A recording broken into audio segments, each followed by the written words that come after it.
Can you believe it? We're just a few weeks away from the start of the 2024 Duke football season. That Friday night contest to begin the year against Elon. It's got me thinking, what's the toughest stretch of games on the Duke football schedule this season? Josh Cox is here with us. We answer that question on today's episode of Locked On Blue Devils.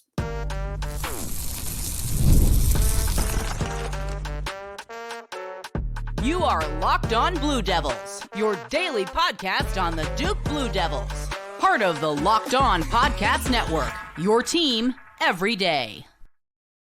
Hello, everybody, and welcome into another episode of the Locked On Blue Devils podcast. My name is JJ Jackson. It's so great to have you here with us on August 8th, 2024. Locked On Blue Devils is your one-stop shop devoted to everything going on in the life of Duke athletics. We talk a whole lot about Duke men's basketball, but today, football, the focus once again, as we are just a few weeks away from the start of this 2024 season, and I'm really curious, what's the toughest stretch on the schedule for the Blue Devils? We'll go through week by week, kind of work through these games and matchups with our good pal Josh Cox from Duke Football Talks Section 17 podcast. If you haven't done so already, make sure you follow us on X at LO_Blue Devils. I'm there as well at _JJ_Jackson_. You can subscribe to Locked On Blue Devils on YouTube to watch our show each and every day. We're getting closer to that 2,500 subscriber mark on the program, and so excited to reach that milestone. Thanks to you guys, the everydayers. Again, a special shout out to our everydayers here on the program that make Locked On Blue Devils the great thing that it is. Thanks for supporting us each and every day. Also, make sure that you subscribe to our podcast feed, whatever platform you listen to Locked On Blue Devils on. We're available there. If you're listening on Apple Podcasts, I ask that you leave us a 5-star rating and written review. That support means a whole lot. So without further ado, let's get this thing going. Let's bring in Josh Cox to join us here on today's show. Before you know it, man, we'll be watching real Duke football games. It's been fun. Now that fall camp has arrived, we're getting social media clips of big plays that players are making against one another. But, man, I'm ready to see Duke take on another team, and that'll get started here soon. Yeah, for sure, JJ. It's that time of year. Duke practicing pads for the first time this week. By the way, just a couple things about the intro, like your new intro, the new graphics, banging. Love it. And then the everydayers, man. I was thinking about those everydayers. They get a steady diet of myself and Jordan Mann, and so yes, they these do. people, man. I want to give you guys a shout out. That's incredible. So but yeah, it is football season, man. Listen, I don't know where you're listening or watching to this, but for the last couple of days and coming up the next couple of days at my house, it's rainy and not quite as hot, and it just kind of feels like a fall, rainy fall day, and like it's ready time to get out there and throw a poncho on and watch some guys hit each other, right? So that's the way it's feeling around the Durham area for sure. Yeah, without a doubt, man. And this is a great time of year. And look, the everydayers are going to have to get used to seeing you a lot throughout the course of this football season. And Jay Mann as well, as we talk about Manny Diaz getting set for his first season as the head coach. All right, we've talked a little bit about the schedule. We've had some mailbag questions over the last few weeks about particular games on there. We've been talking about where does Duke rank against the teams in the state of North Carolina, in the ACC, all of those schools of which they get to play at some point throughout the season. But simply put, as we kind of work through the schedule, I want to look at the 4-game segments that are built in. That's also going to make up our segments throughout today's show. So these first 4 stretch of games for the Blue Devils all happen to be non-conference games as well. When you look at the Friday night opener against Elon at Northwestern in their weird stadium setup that they've got for 2024, again, taking a home game against UConn and then at Middle Tennessee State. How would you sum up this first stretch of 4 games, Josh? JJ, it reminds me of the opening stretch 2 years ago under Coach Elko's first season. Duke started out that with Temple, and then there were 3 other non-conference games. And last year we had the whole kick off the season with Clemson, which was a unique thing. But this is kind of the old school way that Duke has structured their schedule in the past. And what these 4 games are absolutely imperative must-win games. If Duke is going to find itself in a bowl, if Duke is going to higher than that, look to try to have an 8-win season or whatever this looks like. Winning the first 4 games of the year are imperative. And so, the Northwestern game, absolutely. You mentioned it. The stadium is unique. We just got a glimpse of it this past week on Twitter. There was a video showing what it was going to look like, and live. And so that's pretty cool. But once again, it's different. It's unique. And so, a team, maybe Duke is better than Northwestern, but going into that environment, it might, be in Northwestern's favor a little bit. So you got that. And then, UConn, Middle Tennessee State, once again, both games that Duke has to win. And let's put it this way. If Duke comes out of these first 4 games, anything but 4-0, it'll be a disappointment. Like, there's no other way. There's no way to sugarcoat it. If Duke is not 4-0 heading into the 5th game of the season, which we'll talk about in a minute, it'll be a disappointing start to the Manny Diaz era. Yeah, and I think that it's important to get off to a good start because, again, when you get into those conference games, it's going to be a little bit more difficult. But, again, the non-conference schedule is something that can certainly help when you're trying to build your case for a bowl game, when you're trying to stack wins to get up to that 6-win mark to be in a bowl game. We talk a little bit about proper short-term expectations for Manny Diaz, and I think it's safe to kind of have bowl game on your mind for this first year. But Josh, I don't know how you get there if you don't win 2 or 3 of these non-conference games to start the year. Yeah, you have to. And as we move forward in the show today, I think what Duke fans are going to see is that, I think 4 wins here is imperative just because. I mean, it's not that the ACC is like going to be way stronger this year than what it has been in the past necessarily. But here's the thing, man, with the transfer portal the way it is, and the way these rosters have flipped so dramatically since the end of last season, we really don't know. We do not know what some of these teams are going to look like. And so you take an NC State. NC State killed the portal, and we'll get there. But we don't know, right? That group of guys has never played together before, right? We have no idea. And then you have the whole injury bug on either side. It could happen to Duke. It could happen to Duke's opponents. And then all of a sudden an injury radically changes, the trajectory of a program. And so getting these first 4 wins, here's the good thing. Malik Murphy or Grayson Loftus, whoever wins the quarterback battle, is going to be under a new offensive coordinator in Johnny Brewer. And being able to have your first game against Elon, you're going to be able to ease into the system. You're going to be able to maybe try some things over the first couple of games that maybe you wouldn't be able to try if your first game was Clemson. And so that's going to be important. It's going to be important for the defense to be able to function under Manny's system, and guys just to learn each other, to learn the new coaching staff, to learn each other, become comfortable. And you're hoping that these first 4 games is kind of, you don't want to treat them this way, but if you think about it like an NFL season, that these are your preseason games, and you're really able to figure out what you want to be, and then you head into week 5, as complete as you can be under a new coaching staff and a new scheme.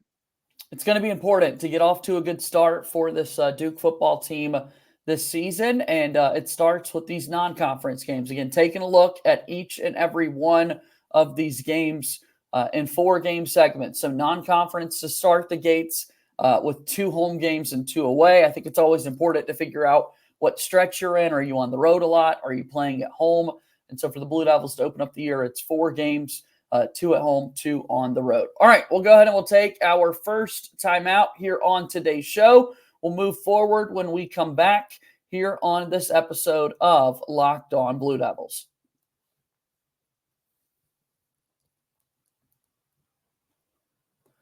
Locked On Blue Devils here today is brought to you by our friends over at Gametime. That's right, Gametime is my absolute favorite ticket marketplace, and now it's authorized to help you out with Major League Baseball. It helps getting tickets faster and easier. Prices on the Gametime app actually go down the closer that it gets to first pitch. With killer last-minute deals, all-in prices, views from your seat, and their lowest price guarantee, Gametime takes the guesswork out of buying MLB tickets. It's not just baseball, however.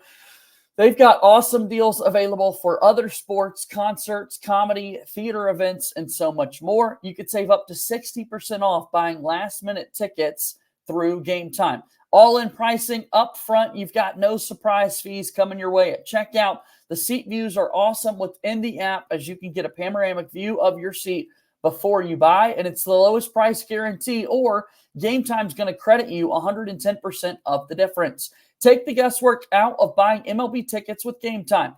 Download the Game Time app, create an account, and use code LOCKEDONCollege for $20 off your first purchase. Terms apply. Again, create an account and redeem code LOCKEDONCollege, LOCKEDONCOLLEGE, for $20 off.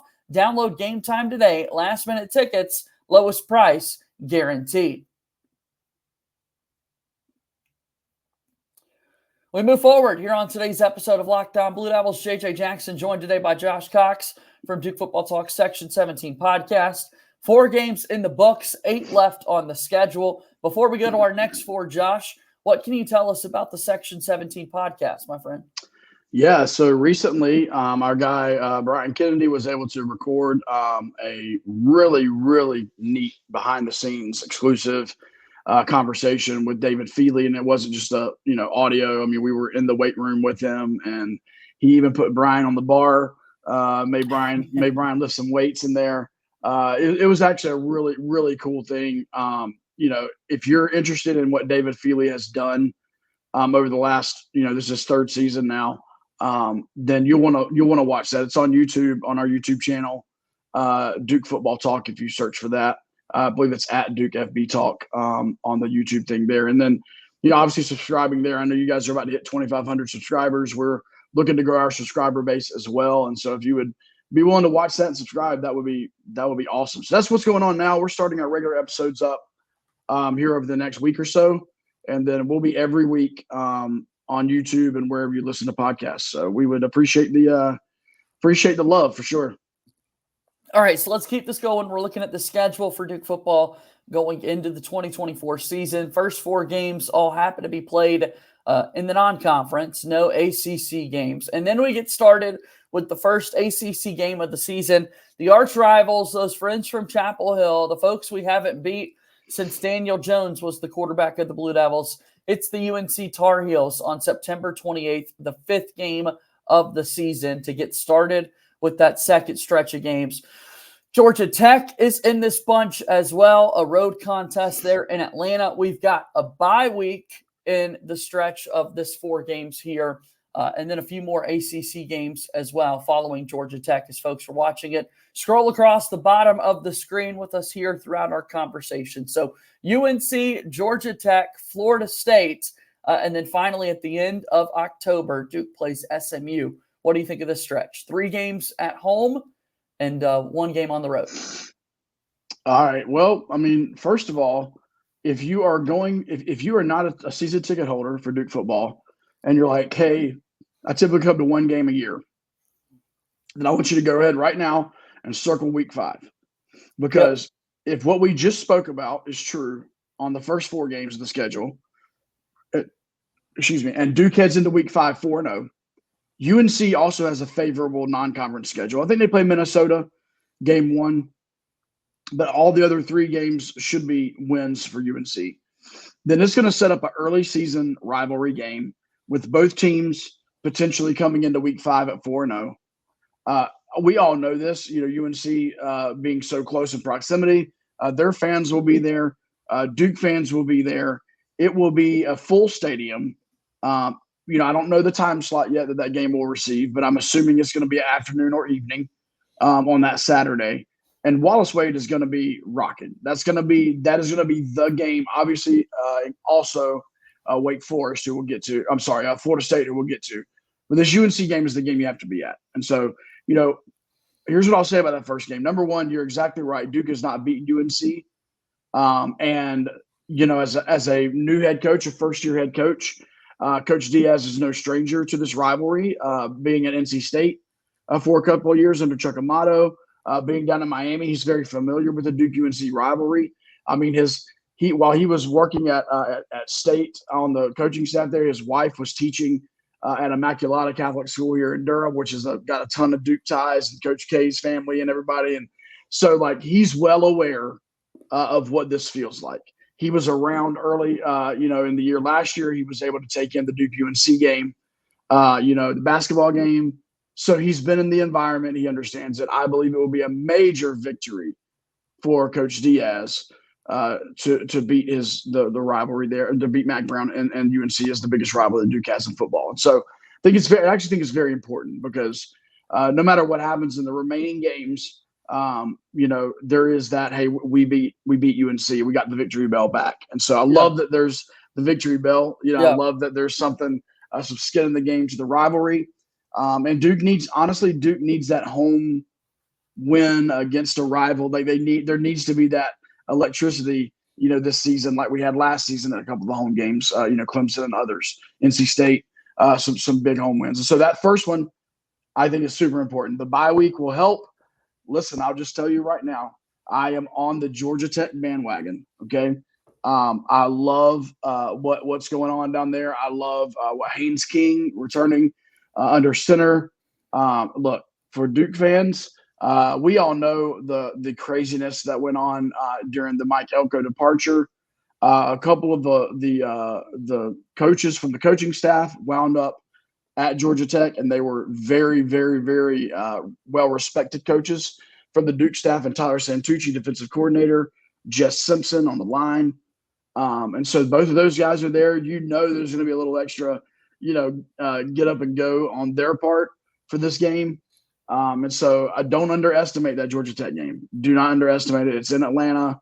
And so, what you don't want to have happen as a Duke fan, as the Duke program, is maybe you do pull off that week 5 victory. You beat UNC, you're 5-0. Maybe that helps you crack the top 25, and you're like 24th potentially, and then you head into Atlanta thinking about the Florida State game that's to come the following Friday. Yeah, and you lay an egg, right? You just don't show up. And the last time we went to Atlanta 2 years ago, we didn't show up. That was Elko's first season. That was a loss. We ended up losing in overtime that game. But our offense couldn't get anything going. Nothing was working. And finally, Samir Hagans broke through in that game, returning, I think, a punt or a kickoff and then returning another one and all that stuff. But anyway, big game there at Georgia Tech for sure.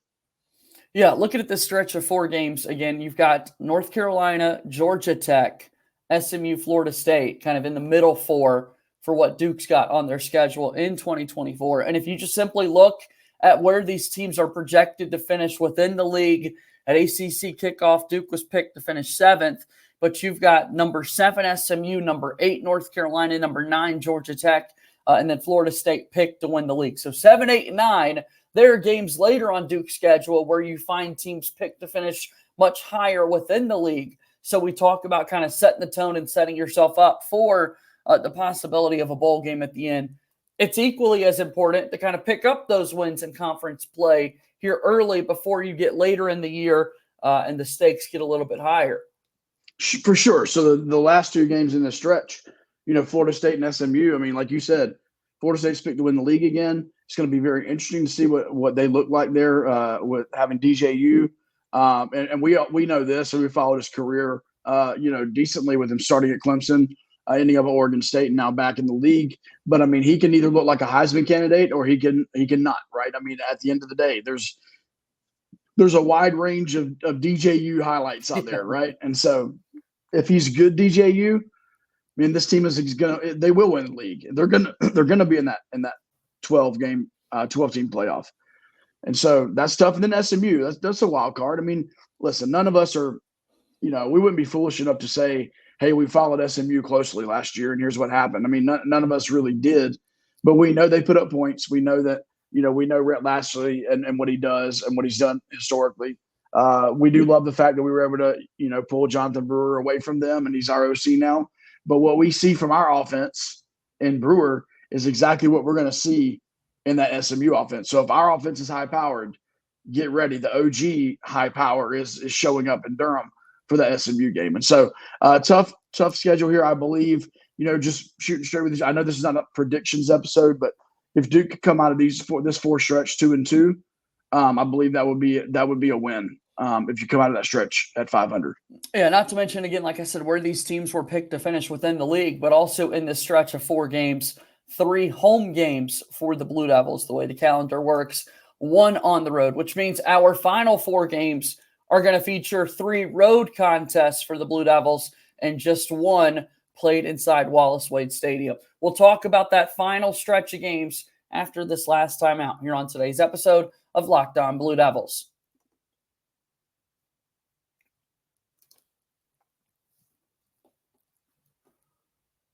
Once again, thank you so much for making Locked On Blue Devils your first listen of the day. For your second listen, you got to go make sure that you enjoy the Locked On College Football Podcast. Spencer McLaughlin gets you ready for an exciting season on the gridiron with discussion on the upcoming season and the ever-changing landscape of college athletics, including conference realignment, the transfer portal, NIL, new college football, expanded playoffs, and more. Locked On College Football is available on YouTube or wherever you get your podcasts. It's part of the Locked On Podcast Network, your team every day. Once again, a special shout out to our everydayers within the Locked On Blue Devils community. If you will, leave us a comment down below. Let me know that you're an everydayer so I can give you some love. Really do appreciate your support here on Locked On Blue Devils. Let's wrap up our show. Josh Cox back with us. We're looking at the schedule for the Blue Devils.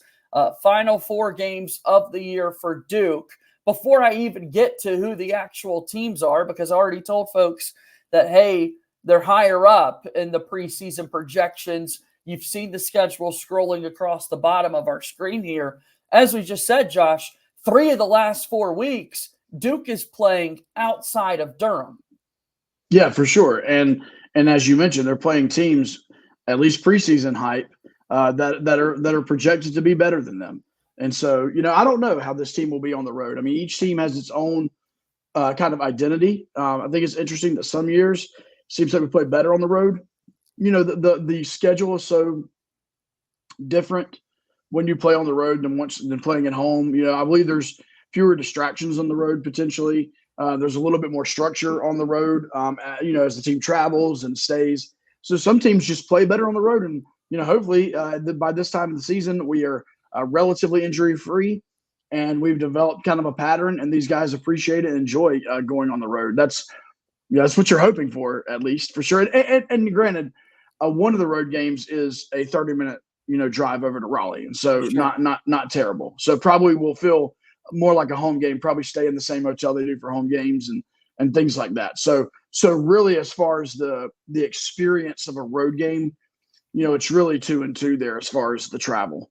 And the college football schedule in 2024 sets itself up with 2 off weeks for each team. So Duke already had one of those. And in this last 4 stretch of games, they'll have that final off week prior to the final 2 games of the season. So again, November 2nd, we get it started with a game at Miami. The following week, Duke is at NC State.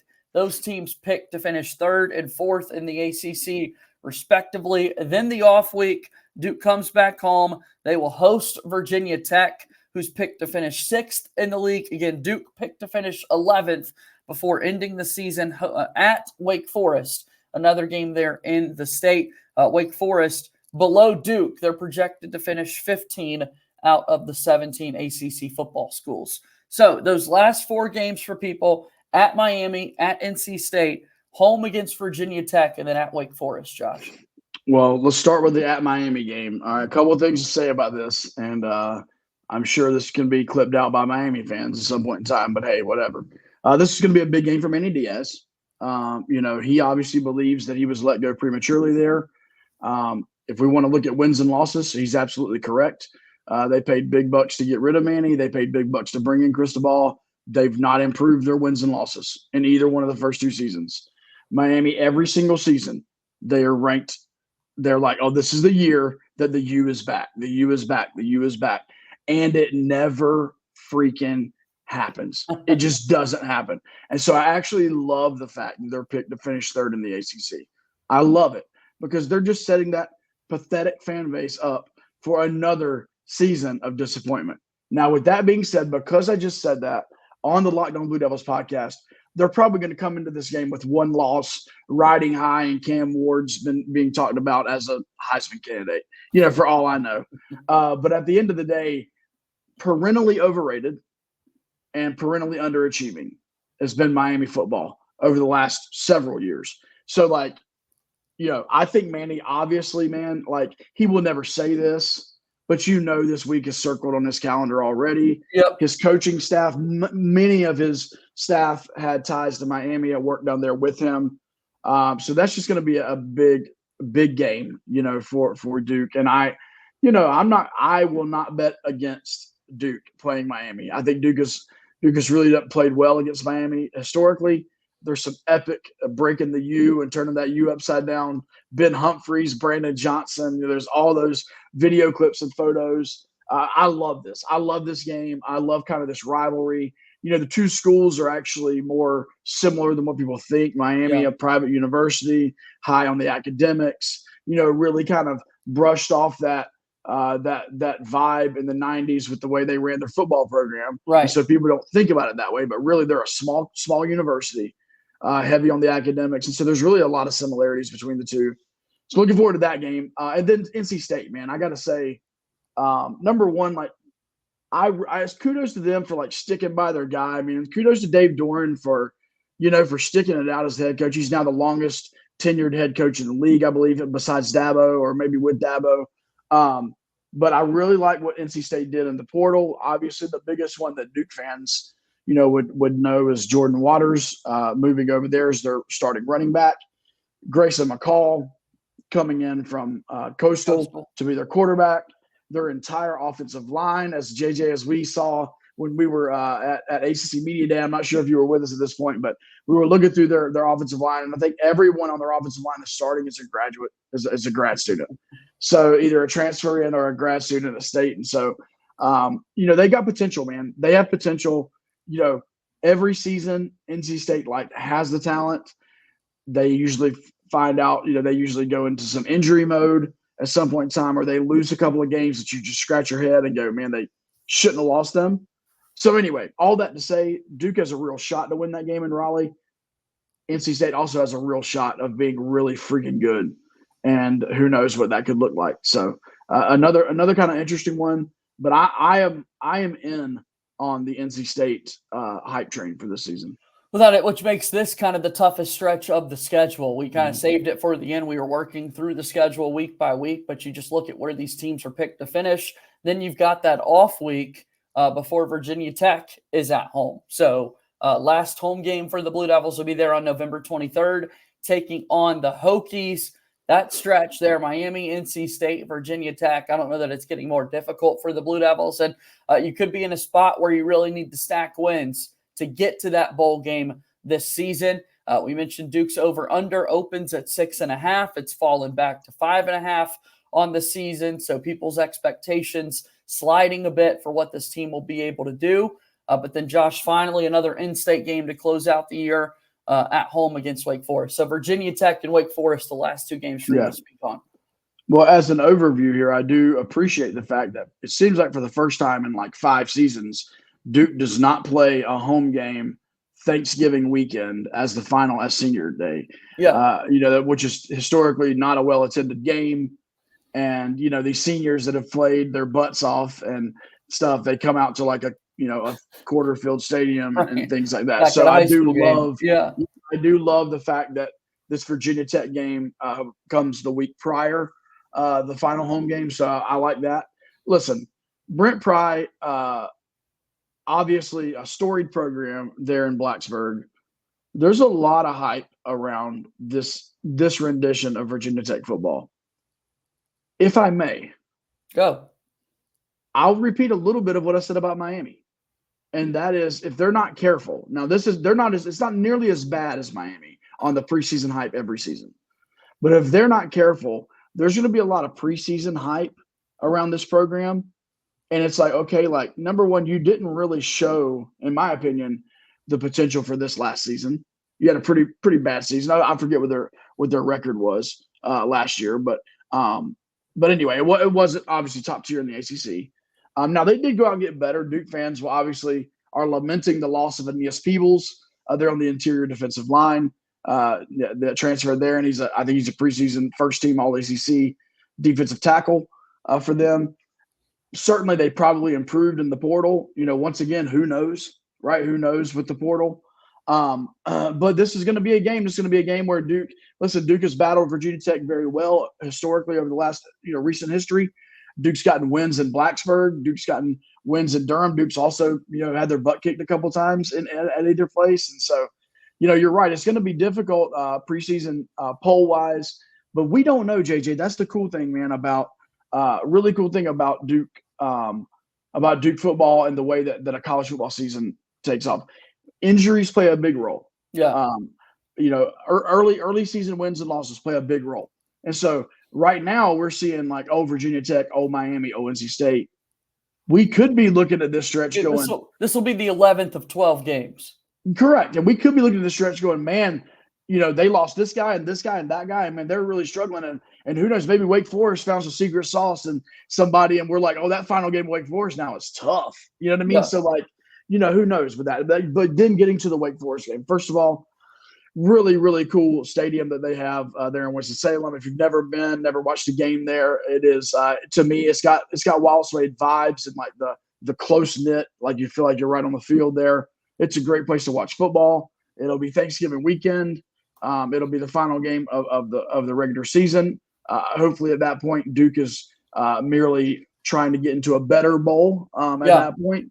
But once again, I would go this, JJ. I think it's similar to the middle 4-game stretch. If Duke can go 2-2 in this 4-game stretch, what we have kind of ironed out is an 8-4 season. Yeah. If you go 4-0, 2-2, 2-2, you finish the season 8-4. And I'll be honest with you, if that were to happen, that's a win. That is absolutely a win. And so, I think going 2-2 in these final 4 games would be incredible. Yeah, that's definitely a win. This conversation has been a win. It is. Look, we're early. We're a few weeks away from the season. When we're talking about the 10th, 11th, 12th games of the year, so many different things are going to change by now. But we're just giving the folks things to talk about this time of year, Josh. That's all we're doing. Yeah, this is a win absolutely. Of conversation. Hey, by the way, speaking of your sponsor, man, Gametime, I got an idea, JJ. We're not far. Our meet kind of in the middle. It's more of a drive for me, but like, we can do a little game time and hit up like a Braves game. We need to do that, man. Yeah. We have a discount code, $20 off our first purchase. We're slumping right now, man. Maybe we ought to be doing that, man. Yeah, that'll change the Braves vibes if we meet up to do that. That's just a shout out to the sponsor. Shout out to Game Time. Hey, this is really cool. We're going to be announcing this on our pod socials within the next week or two. Man, you'll appreciate this. We just got another sponsor for the pod. We locked it down this week.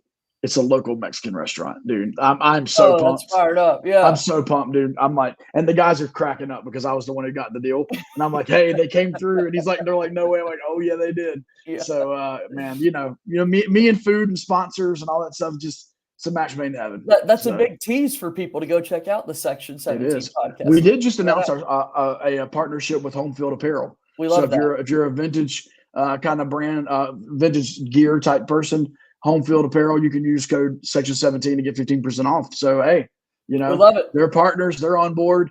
And, yeah, man, I appreciate it. I do love the ad read sometimes. I'm like, man, I need to check that out. Game time today, I was like, I can go to a Braves game, meet up with JJ. I love that. I love that. All right, Josh, we'll talk to you soon, man. Good to see you. Hey, JJ, have a great week, man. That's Josh Cox joining us here on today's episode of Locked On Blue Devils. And that brings us to a close here on the show. Let us know in the comments what you think about this 2024 Duke football schedule. We're back at it tomorrow. Isaac Trotter from 24/7 Sports visits with us again. We're talking basketball coming up on tomorrow's show. That's going to do it for Locked On Blue Devils. As always, go Duke. I'll talk to you tomorrow. My name is JJ Jackson. Thank you and good day.